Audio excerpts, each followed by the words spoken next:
लोकसभा चुनाव नज़दीक है और लगातार सभी पार्टियां अपने लोगों के बीच जा रहे हैं, लेकिन एक ऐसा तबका जो हमेशा राजनीति का शिकार रहा है और कहीं ना कहीं जो दूसरी पार्टियां हैं वो एक आरोप ज़रूर इन लोगों पर लगाती है कि इनका विकास नहीं होता। तो इस वक्त हम देहरादून के मेहुवाला में एक मदरसे में मौजूद है। मेरे पीछे आप देख सकते हैं उलेमा यहाँ मौजूद हैं, बच्चे यहाँ खड़े हुए हैं। तो सीधा इनसे जानते हैं क्या वो सोचते हैं आने वाले चुनाव को लेकर और कितना विकास मुस्लिम समाज का मोदी सरकार में हुआ है। सर, सबसे पहले तो आपसे ही जानूंगा, एक आरोप लगता रहा है मुस्लिमों के ऊपर कि विकास नहीं होता।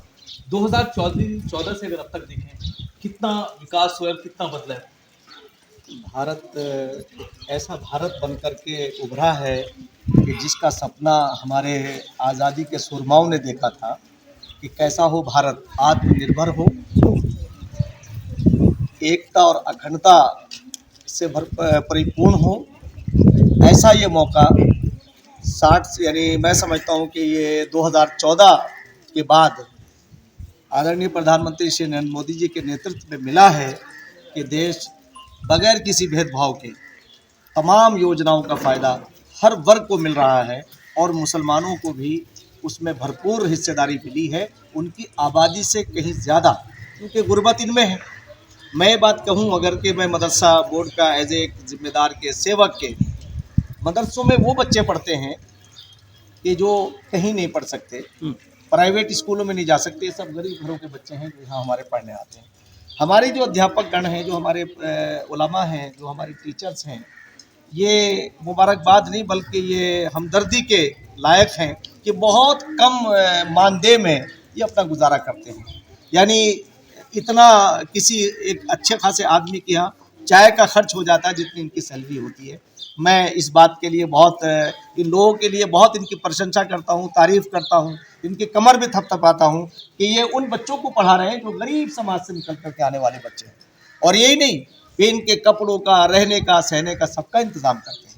ये बहुत बड़ा काम कर रहे हैं, देश के लिए काम कर रहे हैं। और जब देश के अंदर लोगों में ये मैसेज आए कि ये अच्छे लोग नहीं हैं, तो हमें दुख होता है कि कांग्रेस ने इतने दंगे कराए कि इनके मनों के अंदर खौफ पैदा कर दिया। कैसे कि भारतीय जनता पार्टी और भारतीय जनता पार्टी की सरकार ये मुसलमानों के खिलाफ तो है। मुफ्ती साहब, क्या भाईजान को पता चल गया कि मोदी जी उनके साथ हैं, उनका विकास कर रहे हैं?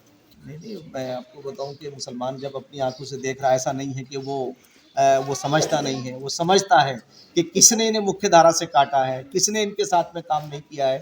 मैं ये बात कह सकता हूं कि ये लोग तो बहुत अनुभवी लोग हैं। 60 साल के अंदर कांग्रेस ने जगह जगह, देखिए आप यहाँ से अगर मैं नाम गिनाने शुरू करूँ तो सिर्फ स्टेट गिन लीजिए, ज़िलों के नाम, कोई शहर बचा हुआ नहीं है जहाँ दंगा नहीं होता था और जहाँ मुसलमानों को बिल्कुल, यानी जहाँ वो बेचारे अपने पैरों पे खड़े होते थे दंगे के ज़रिए से, फिर वो सड़कों पे आ जाते थे।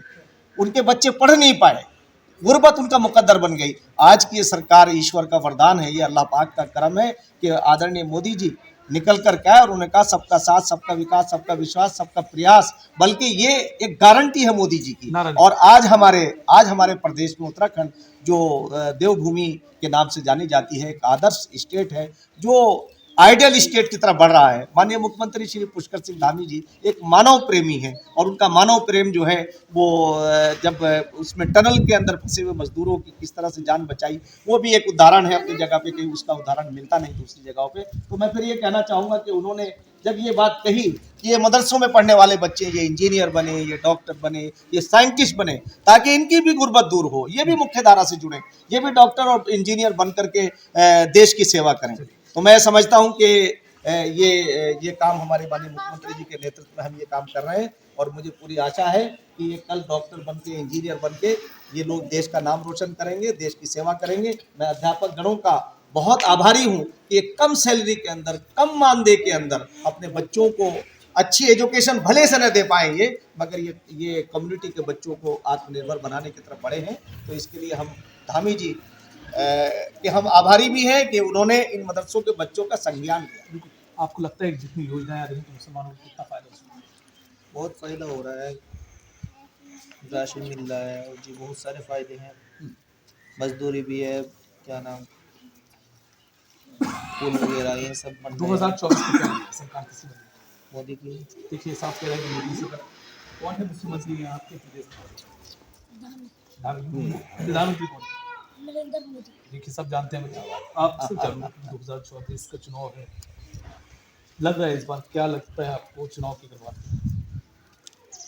चुनाव के सिलसिले में असल में हमें इतना राब्ता नहीं है चुनाव की तरफ, हमारा तो ध्यान नहीं रहता है। सरकार की जो योजनाएं आती हैं उससे कितना आप सरकार की योजनाएं जो चल रही हैं वो बहुत अच्छी चल रही हैं और सब उसका फ़ायदा उठा रहे हैं अल्हम्दुलिल्लाह।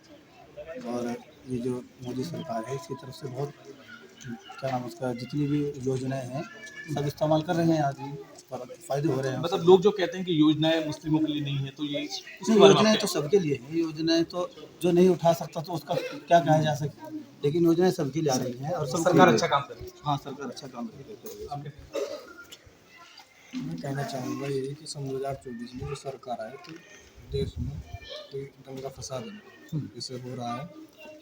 नहीं, अब तो नहीं हो रहा ना। हिंदू मुस्लिम खत्म हो जाए, अभी नहीं हो रहा है, अभी तो ठीक है, अब तो ठीक है बिल्कुल। नहीं हो रहा है जैसे। वो तो ठीक आप भाई इस सरकार में सबसे अच्छी बात तो ये हुई है कि जो ज़मीन जिसके नाम जानी चाहिए थी वो हो ज़मीन मुझे है जो बैना में है दाखिल खारिज है वो इतनी ईमानदारी से काम यानी कि वो काम बहुत अच्छा हुआ है।